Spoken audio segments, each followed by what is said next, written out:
สบายดีเด้อทุกคนสบายดีจากนครหลวงวิจันทร์นะทุกคนสบายดีตอนสวยตอนนี้จะมาทายเพลงเบื้องหลังเพลงใหม่เพลงแต่5 ปีคนละไอ้ตัวนี้อุดมไซด์เลยมาทายให้ เพลงกับกูดนะทุกคนมีกูดแล้วก็แฮว BBK นี่เนาะเพราะว่าจับจูดทุกคนใส่สุดลาวกูดใส่สุดลาวกับลิปซิงเข้าไปได้ลองเบิ่งอันนี้เป็นวัดธาตุฝุ่นเนาะทุกคนอยู่ใกล้ๆประตูไซพอกูดมาเฮ็ดพาสปอร์ตแล้วถ่าวเนาะก็เลยหาโลใกล้ๆเนี่ยเปลี่ยนแผนเป็นยังไงเช็คเบิ่งโทนี่โอเคป่ะโอเคเนาะเราจะได้2 โลเนาะทุกคนโลนี้ใส่สุดลาวเพราะมันเป็นเพลงแบบกบอยากเฮ็ดย้อนอยู่เดี๋ยวสปอยให้ฟังเนาะทุกคนผู้ใดต้องการสปอร์ตเป็นสปอนเซอร์ได้นะอันนี้ถ่ายลิปซิงกูดก่อนนะกบยังไม่ได้ถ่ายตอนแรกว่าสิถ่ายให้หอบประวางก็เลยโอเคสั้นกะให้กูดถ่ายก่อนกูดจะไปไทยเนาะก็เลยให้กูดถ่ายก่อนซะกูดที่ไปยูดนเห็นว่าจะไปยูเป็นเดือนก็เลยฟ้าวถ่ายเพลง5 ปีละ พอถ่ายเลยพอดองเนาะครับที่มุมนี่เนาะมุมนี้ก็งามยิงไปใส่สุดลาวเอาเสื้อมาเนาะตอนแรกว่ากบสิใส่สุดสีทองที่โซอยู่สบายดีเฟสแต่ให้กูดเอาเลยซะในวันนั้นเราจึงไปเซาสุดพองานด่วนเนาะทุกคนนัดกัน1 โมงกูดกะถ่าวพาสปอร์ตตอนแรกมันเขาจะนัดตอนสวยเนาะไปเอาเฮ็ดด่วนเลยแต่มันมีปัญหาหน่อยนึงเนาะเขาจะกันเลื่อนไปเป็น4 โมงตอนนี้กะเกือบ4 โมงกันยังบ่ได้เนาะยังถ่ากูอยู่ทุกคนตะเจแบงค์แจ็คออกไปนอกเนาะไปซื้อข้าวเห็นมายังบ่ได้กินข้าวเนาะมีบัตรทับคุณง่ายดีเลยทุกคนง่ายๆประตูไซจะอยู่คนเดียวไปข้างนอกต้องมองเต็มเลยต้องมองเต็มเลยนะประตูไซอยู่ใกล้ๆอยู่ข้างนี้ทางออกนะถ้าเจมกูดเนาะทีนี้ว่าไปมึงหุ่นปะเพลง5 ปีกูดเอาขวดเลย แม่งกูดเฮ็ดแล้วไม่ได้ถ่ายเขาจะเอาบอกไปเอา เจียได้จากเจียมึงมาแล้วมั้ง เจมก็ถ่ายอยู่นั่นแหละเจมกับกูดอยู่ด้วยกันเอากูดมาแล้วทุกคนชุดนี้ตอนแรกว่าที่ใส่เองไอ้กูดใส่เข้าอยู่นะได้เท่เลยนี่นะฮะ มันเข้าลองเบิ่งลองไปลองอยู่กันก็ได้อยู่หลังทางไหนก็ทายนะทุกคนลองเบิ่งเดี๋ยวลองเปลี่ยนสุดมาเบิ่งหน่อยแต่มันอากาศมันครึ้มๆเลยนะทุกคนมันคือฝนสิตกนะนี่ทายนะทุกคนกูดเปลี่ยนเครื่องเมื่อไหร่กลับเจม When you go back to your hometown bro more today more 2 day two more day 2 more day อีก2 วัน อันนี้ดักขึ้นเอาเลยนี่ เดี๋ยวกูดใส่เท่ว่ะกูด ดักขึ้นนิดนึงอ่ะบรัก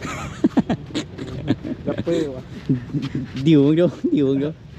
ทับดิวนะแบบดิว งามเลยงามเกิน งาม วิธีพู แต่ว่าจะเอาให้ดีเด้อซ้อมเด้อเพิ่นสิไปเมกาเด้อเพิ่นซ้อมก่อน beautiful ซ้อมเศร้าวันดูดแล้วก็ซะ See you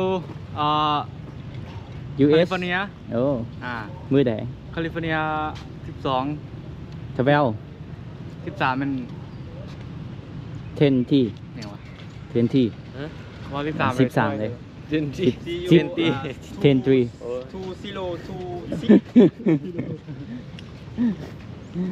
ปิดเพลงไหม โอ้ เปิดเพลงก่อน นี่คือทรงผมไม่โทนี้เลยมั้ง เนื้อทอนกูด กูไม่นั่น เก็บอินเสิร์ต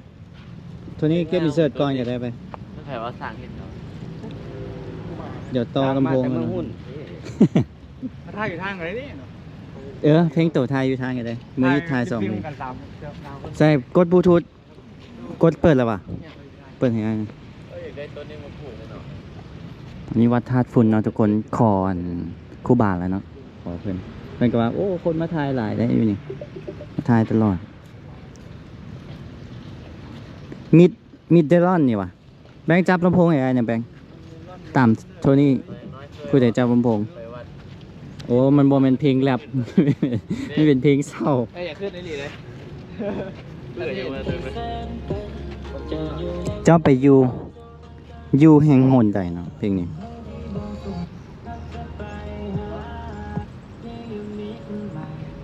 อันนี้ทอนกูดเลยทอนกูดแล้วก็กูดห้องคนเดียวไปเลย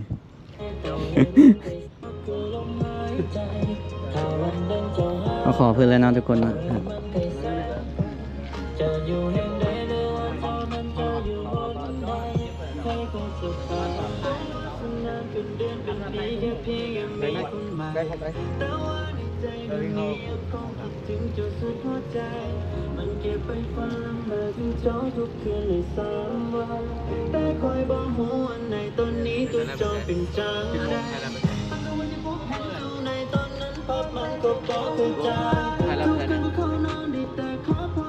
กินซิดาด อัพเลย กินซิดาดดิ you need to eat ซิดาด อัพ I go with you if you go โอเค it's on me today it's on me bro I'll follow you โอเคตัวนี้บ่ต้องเอาเห็นเฟรมเหมือนโตทั้งข้างแปลงอ่ะเด้อ อะไร ตัวเขาจะแปลงอ่ะนะ บอกได้ยิน เฮ้ยเชี่ยเท่ว่ะแบงค์ทายเบื้องหลังไงเนี่ย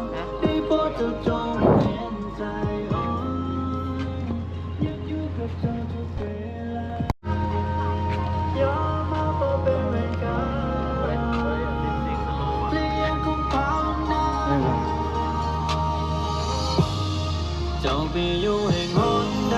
ก็เองก็จะตามไปถึงว่ามันจะยากจะไกลเท่าไรจะคอยบ่สนใจเพราะเจ้าคือคนของใจและคอยบ่เคยจะสนภัยก็ให้ยากเท่าใดเคยนั้นกูจะไปหาเจ้าไปอยู่แห่งหนใดก็เองก็จะตามไปเพราะว่าเจ้านั้นคือคนที่คอยหักคือลมหายใจหากวันหนึ่งเจ้าหายไปก็ให้ สุดเท่นะทุกคนสุดแบบย้อนยุคเด้แต่ว่าสมัยก่อนนี่มีเกือบครอกเด้อนี่ ซูมเรียนเค้งนะ อ๋อนึกเรียน โอเควันนี้โค้ชอัพ คนอาบเด้อ โค้ชอัพเด้อกูดเครื่องโต คิด ไหนวะเนี่ย ถ่ายเบื้องหลังเนาะแบ่งกับอันนั้นเพลงเปิดเองดีกว่าเนี่ยชุดนี้เลยได้นี่ชุดที่ว่าใส่โซ You brother ไอ้กล้องหน้าเว้ย เธอซ้ำใหม่เด้ไอโฟน16 เนาะแบ่งไอโฟน16เว้ยพูดน่ะ เงื่อ เสีย กล้องงามกล้องงาม 17กันสิออกแล้วมันฟ้าจะซื้อโพสถูกไหม มีแต่16เนาะแต่ว่าบ่มีคอนเสิร์ตเด้ก็คือเก่าบ่มีแฟนเนาะไม่จะไปสู้นี่ ได้ มีแฟนโอ้ เป็นแฟนเบอร์2ต้องทนเลยนะหน่อยน้อง มาโค้ชอัพเอาจ้ะ เดี๋ยวเดี๋ยวนะตัก ลำโพงบ่แม่นไก่โพดว่ะ ยันหนา โบไก่พวก แบงค์เอาลำโพงมาใกล้ๆนี่ไว้ นี่ที่เรา บ่ลิปซิงค์นี่เด้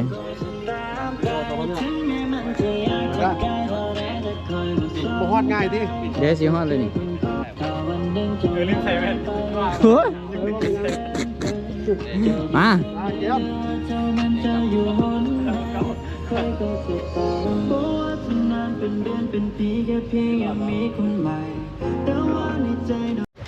วันนี้เปลี่ยนโลนะทุกคนเข้าไปในอยู่นอกนี่ก็คักได้เท่านี้ยิงไปฟังนี่กูดลองอยู่นี่แล้วยิงไปฟังนี่เห็นอันเป็นจังซี่ลองเบิ่งดูมันนั่นบ่แสงสะท้อนแสงบ่ไว้เอาดีเฟกมา เอามา ใส่อยู่ แสงได้บ่ล่ะเอ้ยนี่เนี่ยโอ้คักเลยเชี่ยโคตรเท่ว่ะกูดบ่เห็นมันอยู่นี่ เห็นอุ้ย เท่จริง แล้ว โมเมนต์ โมเมนต์แหละเพลง5 ปีเนาะว่าสิปล่อยตั้งแต่2 ปีก็บ่ได้ปล่อยว่าปีที่3ว่าสิปล่อยก็บ่ได้ปล่อยเอาให้มันฮอด5 ปีเลยฮะ กันใส่เกือบใส่เกือบของเดี๋ยวลงได้จังหวะ ชื่อห้องเราบอกนะ ไปใกล้ที่ห้องระบบ ไปบัดนี้เข้าไปในไปอันนี้มันหยังศรัทธามูลค่าก่อสร้าง$95,000ทุกคน หาก็เห็นเนาะ95 95,000ไล่ถึงบาทซื้อเท่าไหร่เนาะ$90,000 $95,000เฮ้ย9,500ซี่อ่ะ2ตื้อกลัว3 ล้านไป3 ล้าน1แสน$95 อือฮึ3 ล้าน1แสน69,000ดีแต่ว่ามีลมเนี่ยเนาะทุกคนอากาศมันอบอ้าวเนาะดีแต่ว่าฝนบ่ตกเนี่ยวันนี้เฮาสิถ่ายมุมนี้เปิดแขน วัดอาจารย์อะไรนะอาจารย์นี่ยังวะ นี่เดี๋ยวนี้ ยืนแล้วก็บีบอย เท่เลยกูดเวลาสิถ่ายรูปให้เท่จัดว่ะ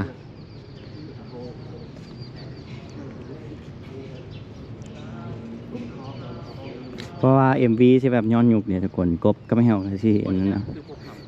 แมนเอามันออกมาเพื่อตีลังกาเท่อันนี้สุดจิโซอยู่ในงานคอนเสิร์ตอยู่อเมริกานะทุกคนงานสบายดีเฟสพี่ไก่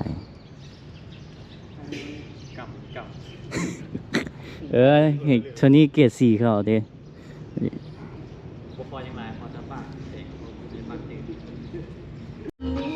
มุมนี่งามดีนะทุกคนจะเห็นกกตาลอยู่คนนี้ใกล้ๆเนาะ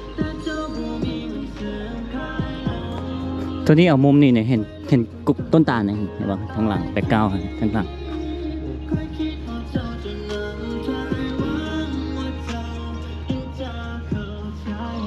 ถ่ายหลายช็อตนะทุกคนพักก่อนนะทุกคนนะให้แบงค์ไทยเบื้องหลังให้เลยอากาศมันเอ้านะทุกคนดีแต่ว่าแบบมีลมนะโอเคเบื้องตัวนี้เหงื่อแตกนักดินี่ว่าบนักแน่เนี่ย3 โลโอ้โหเดี๋ยวเขาก็ถ่ายอีกช็อตหนึ่งอยู่นี่แล้วก็ออกไปนอกนะทุกคนเพลงนี้น่าจะงบหลายนะทุกคนเพลงแต่งตั้งแต่ตอนไหนก่อนตั้งแต่ตอนรู้จักกันใหม่ๆ2020แล้วไปเที่ยวปักเซ่12ปีตอนนั้น17ตอนนั้นที่กู16ตอนนี้เท่าไหร่22ตั้งแต่2020นะทุกคนเดือน6กับบำบัดตัวเองเลย บำบัดตัวเองบ่เลย บำบัดนักเติบได้เจสิไปอเมริกาเด้ต้องบำบัดเด้เช้ากินที่เนาะบ่กินที่บ่มีได้อยู่หั่นแต่มีนาเราซอกให้แหละมื้อนี้เรากับเบิ่งคลิปเด้บอกแล้วเนี่ยมากินเบียร์บ่อนบำบัดเบียร์เนี่ยเฮากินเบียร์แล้วบัดเบียร์กูมากินเบียร์หลายเสียไม่รู้ ต้องลำโพงต้องอยู่ใกล้นะทุกคนเราเพลงมันจึงเข้าเวลาไปเซ็กอีกซิงแล้วมุมนี้คักดีนะใครเห็นต้นตาลเลยกดเนื้อเพลงนี่เขาแต่งตอนใดก็เล่าให้ฟังนะจ๊ะเพื่อทุกคนบ่ฮู้นะเนื้อเพลงนี้เหมือนเขาไปเที่ยวท่าแต่งแล้วก็พากันนั่งชิลเนาะทุกคนแฮงเอาท์กันกินเบียร์เปิดบีทเปิดบีทแล้วก็ตอนนั้นมีแต่3 คนเฮาเนาะมีกูดมีแฮวมีเคนไอพี่แล้วก็พากันบีทม่วนแล้วก็กูดทำฮุกขึ้นมาทำมาจากไหนก็ทำเอาพี่อยู่หนใดก็จะตับแล้วก็เลยโอเคม่วนแล้วก็โปรเจกต์นี่มาเห็นหนังเนี่ยเพราะว่าแบบเพลงนี่เขาจะแบบย้อนยุคเนาะแบบแต่งแบบเป็นฟิลใหญ่กว่าเขารวมกัน MV อยากได้แบบยิง MV ไปว่าอยากได้แบบว่าได้ป่ะแบบ2 โลกนะ2 โลกคู่ขนานแบบโลกอดีตกับปัจจุบันและแบบมีอย่างที่พักพลาดที่ว่าบ่ได้กันในชาติก่อนแล้วมาเจอกันในชาตินี้เนื้อหามันจะประมาณนั้นแต่ในชาตินี้กับผสมหวังในชาตินี้ก็มาเจอกันแต่ก็ผสมหวังคือแบงค์นี่แหละผสมหวังวันนี้ทายเนาะทุกคน มานี่นะทุกคน กับพูดชิน ถ้าฟังเด้อทุกคนเอามุมนี้มุมนี้เป็นมุมสุดท้ายเนาะเพราะว่ากูดท้ายกูดก่อนเนี่ยทุกคน เพลงกับจะเป็นแบบย้อนยุคไปสตอรี่ยังบอกคอนเฟิร์มนะทุกคนเพราะว่ากบเป็นคนเขียนเองสตอรี่จะลมกับแฮวแต่มื้อนี้ลิปซิงกูดก่อน ว่าทำไมเป็นจวดเดี๋ยวตาปลาอะไร ไปถ่ายดิ นี่มุมนี่มุมไปนี่ ไปเนาะ นี่ก็ได้เราเห็นแบบวัดหน่อยหนึ่ง ที่จะใส่กันเลยมุมไหนตัวโยงจากที่ไอ เอาโค้ดอัพเลยปะเอาโค้ดอัพเลยซะเพราะเขาถ่ายหลายแล้วยูหันสองลิปซิงคือเก่าฮะมุมนี้เท่ว่ะเท่จริงตอนนี้5 โมงแล้วทุกคนแสงมันเนี่ยนะไม่เอาดีเฟกต์ใส่ป่ะแสงมันคือว่าสะท้อนได้ ดูดีฟิลเตอร์อยู่ละครับ ได้อยู่อีกโอ้ตัวนี้อย่างก็ได้อยู่ใช่เพิ่งโอเคเอาอันนี้เลย มึงมุมดีๆมึงดูเอาให้ระว่างกันนี่นะกับต้นไม้เนี่ย ดีดิ ใช่ 50 มิลพอดี โอเค ประมาณนี้ เครื่องโต ตัวคือก็ เครื่องโตนะ เปิดครับ โอเคครับ ลำบากที่เจ้าทุกคืนเลยแต่ยังเหลือทางที่ห้องตามไปเธอแน่จะไปหาเธอไปอยู่ห้องใดใครเองก็จะต้อง อันนี้ทอนแฮวเนี่ย เจ้านั้นคือคนที่คอยนับคือลมหายใจต่อให้มันไปแสนไกลจะอยู่แห่งใดเหลือเจ้านั้นจะอยู่หนใดคอยคอยเธอต่อบอกว่าจะนานเป็นเดือนเป็นปีแค่เพียงยังมีคนใหม่แต่ว่าในใจดวงนี้ ถ่ายแล้วเนาะทุกคนเพลงกบถ่ายแล้วและทอนกูดตอนนี้5 โมงครึ่งวันนี้ก็ถ่ายเพลงกันตาเจต่อตาเจกับแบงค์นะเพลงนี้กับมวลเพลงเศร้านะทุกคนถ้าติดตามเพลงตาเจน่าจะปล่อยก่อนแหละเอากบก็จะปล่อยไปเนี่ยจะพยายามเล็งเนาะเดี๋ยวเอาไปลมกับแฮว เนี่ยบนนี้ต้องเป็นแบงค์ เรื่องสตอรี่เองละเอียดแล้วนะทุกคนเขียนเองมันจึงถึกใจเฮานะโมตเจไทยเองอีก แล้วบ้านเขาเข้าเป็นลายตาม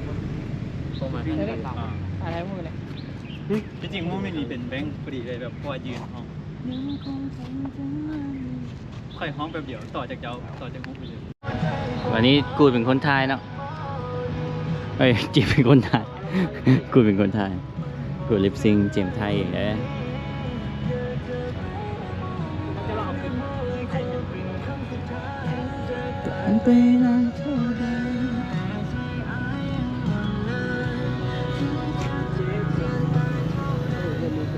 เพลงนี้โคตรม่วนเลยทุกคน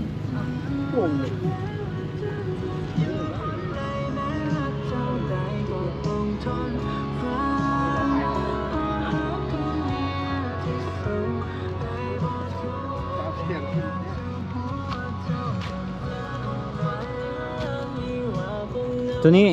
เงินหันแบงเจมเด้อเจมเป็นคนไทย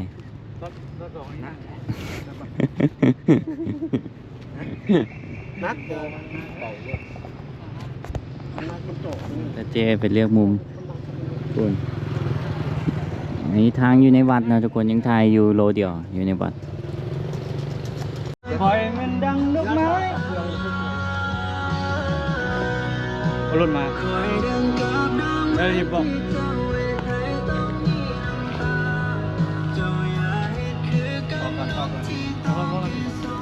รถมา มันแบบเงาๆดีเลยมาอยู่ทางเนาะทุกคน ทางผ่านวัด นี่มุมนี่ธรรมชาติดี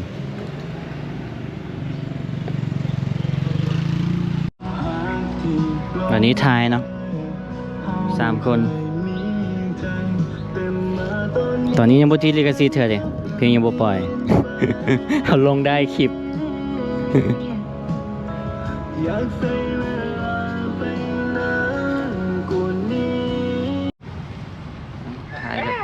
ถ่ายเรียบร้อยแล้วทุกคน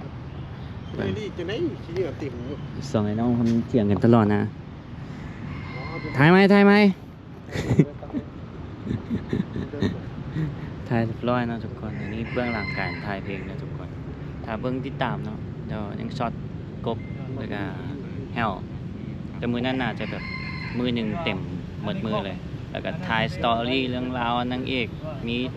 นักแสดงยังเข้าหลายนะทุกคนเอาฝากติดตามเลยด้วยทุกคนเพลงใหม่เนาะอยู่ในซอง KNP Official เจอกันคลิปหน้าทุกคนบ๊ายบายเนี่ยทุกคน